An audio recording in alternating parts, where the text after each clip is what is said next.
saya masuk Islam karena saya tertarik gitu dengan manfaat gerakan sholat dari sisi medis. Karena latar belakang saya tadi dokter gigi ya. Dulu awalnya saya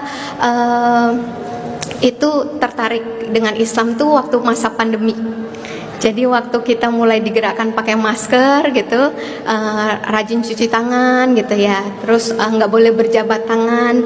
Nah itu awal mulanya saya tertarik dengan Islam. Di situ saya cari-cari tahu apa sih manfaat wudhu, manfaatan gerakan sholat, tapi secara medis, bukan fadilahnya, keutamaannya itu bukan gitu.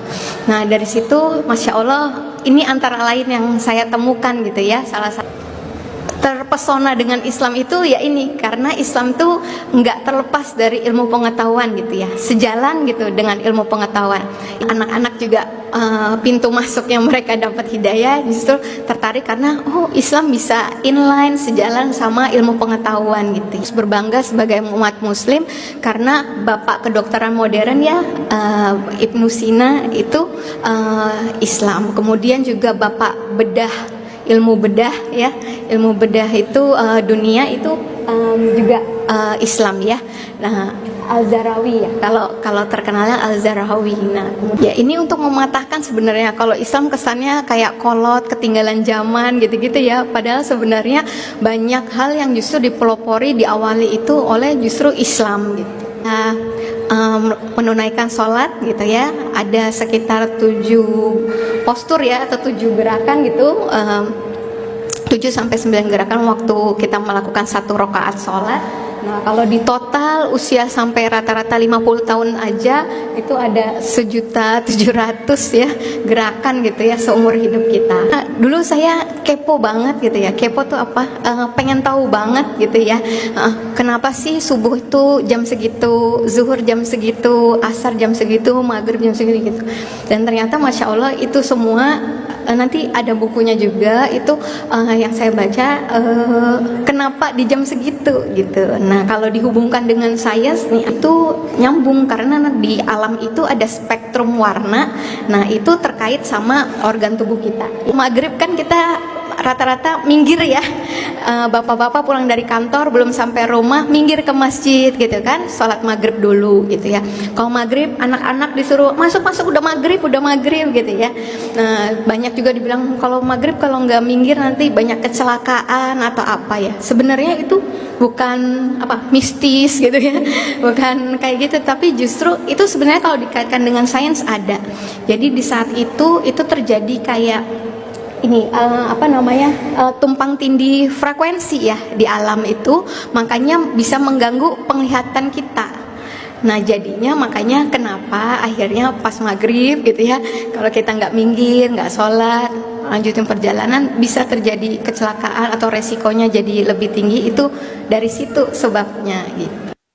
Nah, kenapa bapak-bapak disuruh sholat subuhnya berjamaah ya di masjid gitu kan, itu karena itu kadar ozon paling tinggi itu lagi subuh itu Pak, lagi jalan dari rumah ke masjid gitu. Kalau sekarang baru hits ya gitu, terapi ozon, udah dari lama sebenarnya ya.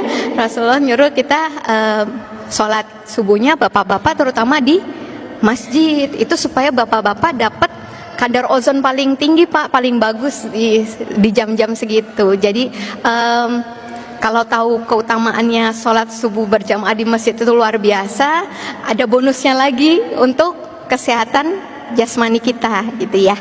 Ya. Selanjutnya, kenapa sholat duha itu dikasih keutamaan di sekitar jam 9, jam 10 gitu ya? Karena ternyata di penelitiannya hormon stres paling tinggi Bu, namanya hormon kortisol, itu paling tinggi di jam-jam segitu gitu. Jadi ketika kita menunaikan sholat duha, insya Allah hormon stresnya itu menurun.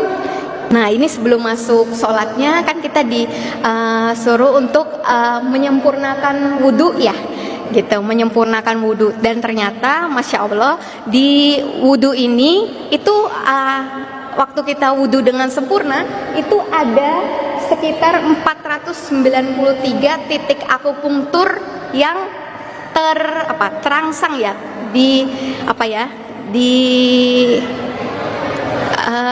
waktu kita pegang, kita gosok-gosok itu terpengaruh gitu.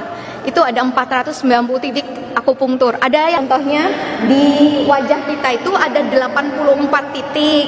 Kemudian sebelumnya sedikit ya, di tangan 95 titik, di kepala 64 titik, di telinga 125 titik, di kaki ada 125 titik juga.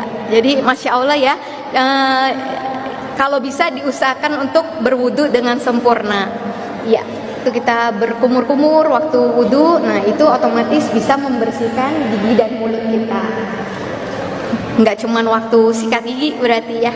Ya, selanjutnya, nah ini kalau ada yang nggak pernah olahraga tapi menjaga sholatnya 5 waktu yang wajib dan yang sunnah, insya Allah kalorinya tetap terbakar ya. Dibilang kalau melakukan gerakan sholat itu 80 kalori. Nah ini ada penelitiannya waktu itu, dibandingkan antara bapak-bapak yang nggak pernah sholat sama yang sholat dan sama-sama nggak melakukan olahraga, tapi ada kalori yang terbakarnya sebanyak 80 kalori ya. Jadi waktu lagi sholat itu banyak ya sendi-sendi kita yang ikut bergerak ya. Nah ini juga kalau dilihat ada hubungannya juga.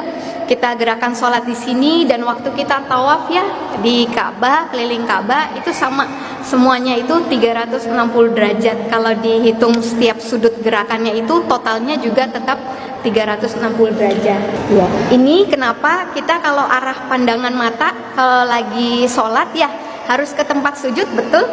Ya harus pandangan tempat sujud, fokus ya ke tempat sujud, nggak lihat kiri kanan. Itu ternyata ngaruh juga Bapak Ibu untuk kontraksi otot mata. Termasuk waktu kita, jadi waktu ruku kan agak dekat ya dengan tempat sujud, kemudian waktu sujud malah nempel banget ya.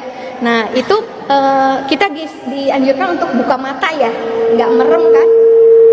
Nah, kenapa nggak tutup mata? Karena tadi buat latihan otak kontraksi otot mata. Jadi dari agak jauh waktu berdiri, terus ruku lebih dekat, kemudian sujud dekat banget gitu ya, sama tempat sujud. Nah itu ya. Jadi banyak hadis juga ya, kalau kita sakit, Rasulullah pernah ada sahabat sakit disuruh Rasulullah untuk sholatlah gitu ya. Jadi sholat itu bisa juga sebagai obat gitu ya. Waktu kita sakit bukan justru excuse untuk nggak usah sholat deh, Allah tahu deh kalau kita lagi sakit. Justru kita sholat, bahkan kalaupun nggak bisa digerakkan, kedip mata pun bisa ya, karena Islam itu memudahkan gitu. Nah ini mulai masuk dari setiap gerakan sholatnya gitu ya. Saya nggak masuk ke fikih sholatnya ya, karena nggak ada nggak kompeten gitu ya di fikih sholat ini. Jadi mungkin sedikit sharingnya justru di manfaat secara medisnya. Ya lanjut.